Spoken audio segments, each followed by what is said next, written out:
व्यंजन संधि में मैं संबंधी नियम क्या होता है, मैं के बाद स्पर्श ऊष्म एवं अंतस्थ व्यंजन आने पर इसे अनुस्वार के रूप में ही लगाया जाता है। जैसे स्पर्श व्यंजन कहां से कहां तक होते हैं, क से मैं तक। कैसे मैं तक के साथ देखिए कैसे लगाते हैं, सम जमा कल्प, तो यहाँ पर अनुस्वार में हो जाएगा, माँ किस में हो जाएगा, अनुस्वार में। मीन्स यहाँ पर अनुस्वार को क्या बोलते हैं, जो बिंदी आती है उसको अनुस्वार बोलते हैं। तो यहाँ पर हो जाएगा संकल्प, सम जमा भावना, संभावना। जो यहाँ पर मैं लगा हुआ है ये अनुस्वार में बदल जाएगा, मीन्स बिंदी में बदल जाएगा।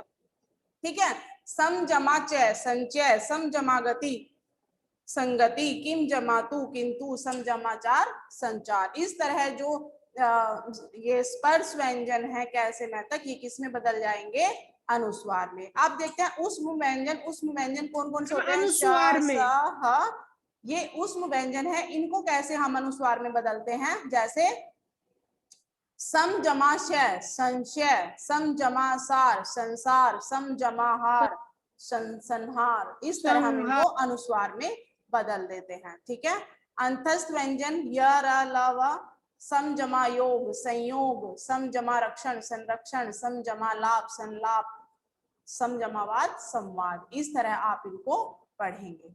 ठीक है,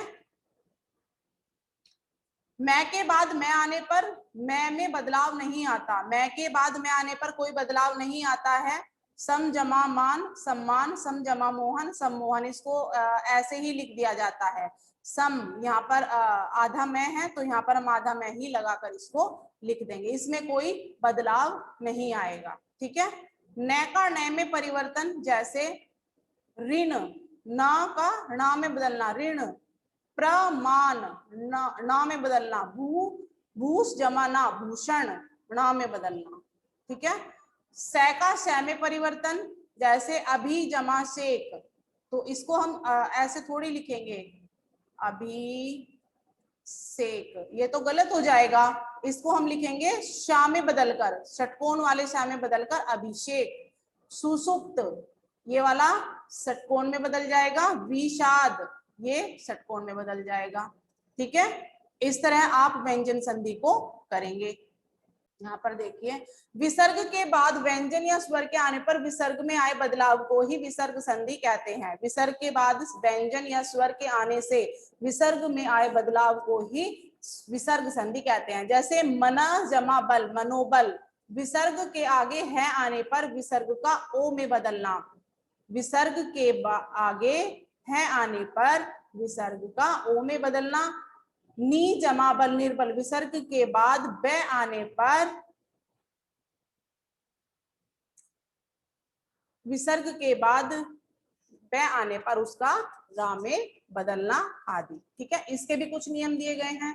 अब यहाँ पर देखिए, विसर्ग का ओ में बदलना, विसर्ग तीसरे चौथे पांचवें वर्ण या य र ल व ह श तथा ए के आने पर क्या हो जाता है, ओ हो जाता है।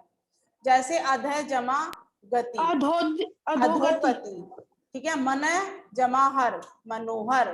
ठीक है, ठीक है, इस तरह आप पढ़ेंगे। विसर्ग का रै में बदलना, जैसे निर जमा आहार निराहार, नी जमा भय निर्भय, पुनः जमा आवृत्ति पुनरावृत्ति, दू जमा बल दुर्बल।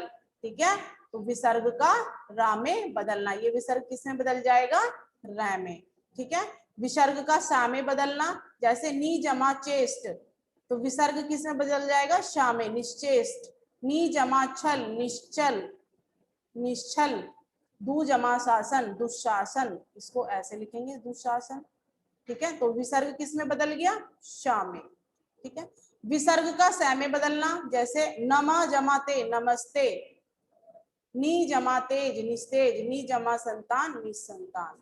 ठीक है, इस तरह आप विसर्ग संधि को पढ़ेंगे। यहाँ पर भी इसी तरह विसर्ग का स में बदलना।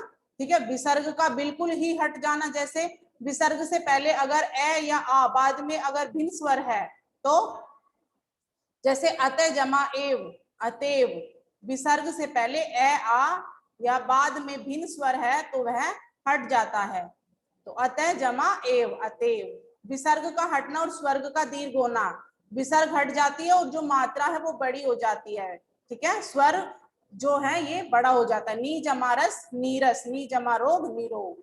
ठीक है, संधि विच्छेद क्या होता है, संधि शब्दों को अलग अलग करके लिखना संधि विच्छेद कहलाता है। ठीक है, जैसे यहाँ पे कार्यालय, कार्य जमा आल्य, मातृनुमति, मातृ जमा अनुमति, स्वेच्छा सब जमा इच्छा, दिग्गज दिक जमा गज, इस तरह आप संधि विच्छेद करेंगे। ठीक है, ये आपकी व्यंजन संधि और